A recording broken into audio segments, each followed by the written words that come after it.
আসসালামু আলাইকুম viewers, welcome to my channel Sifat's mom kitchen. আশা করছি আপনারা সবাই ভালো আছেন। আজ তৈরি করে দেখাবো তেঁতুলের চা। এটা ঠান্ডা কাশির জন্য অনেক উপকারী। এখানে আমি 1 কাপ পানি নিয়ে নিয়েছি। পানিটাকে খুব ভালো মতো আমি ফুটিয়ে নিব, তার জন্য ঢাকনা দিয়ে দিচ্ছি। এতে করে পানিটা তাড়াতাড়ি ফুটবে। 2-3 মিনিটের মতো চার পানিটা ফুটিয়ে নিয়েছি। এখন আমি এর মধ্যে অ্যাড করে দিব তেঁতুল। যেহেতু আমি তেঁতুলের চা তৈরি করব, তেঁতুলটাকে আমি একটু পানি দিয়ে ভিজিয়ে রেখেছিলাম, তারপরে পিউরি করে নিয়েছি, বিচিটা ফেলে দিয়েছি। আর তেঁতুলের পিউরিটা এখানে নিয়ে নিলাম 1.5 চা চামচ। এখন আমি এর মধ্যে অ্যাড করে দিচ্ছি বিট লবণ। বিট লবণ দিয়েছি 1/4 টিস্পুন। তেঁতুলের চাতে কিন্তু অবশ্যই বিট লবণ দিবেন। আর চিনি দিয়ে দিচ্ছি 1.5 চা চামচ।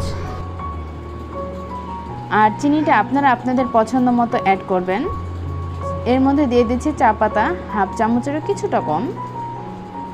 এই তো বেশ কিছুক্ষণ চার পাতাটা দেওয়ার পরে নেড়ে চেড়ে নিচ্ছি। তেঁতুলের চাটা কিন্তু অনেক মজার, আশা করছি এভাবে তৈরি করলে খুব ভালো লাগবে।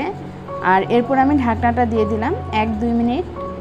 ঢাকনা দেওয়ার পরে খুব সুন্দর একটা ফ্লেভার এসেছে, দেখে বুঝতেই পারছেন। আর পানিটাও কিন্তু একটু কমে গিয়েছে। চার বেশি মজাই কিন্তু চার পানিটা কমে একটু ঘন হয়ে আসলেই কিন্তু চাটা খুব ভালো হয়। এখন আমি এটা নামিয়ে পরিবেশন করছি। আমি একটা কাপের মধ্যে ছেঁকে নিচ্ছি চাটা। আর তেঁতুলের চাটাতে আমি কিন্তু এর মধ্যে কাঁচামরিচ অ্যাড করব। এর মধ্যে আমি একটা কাঁচামরিচ কুচি কুচি করে কেটে দিচ্ছি। আপনারা চাইলে একটু থেতু করেও নিতে পারেন। এই তো খুবই মজার তৈরি হয়ে গেল তেঁতুলের ঝাল চা।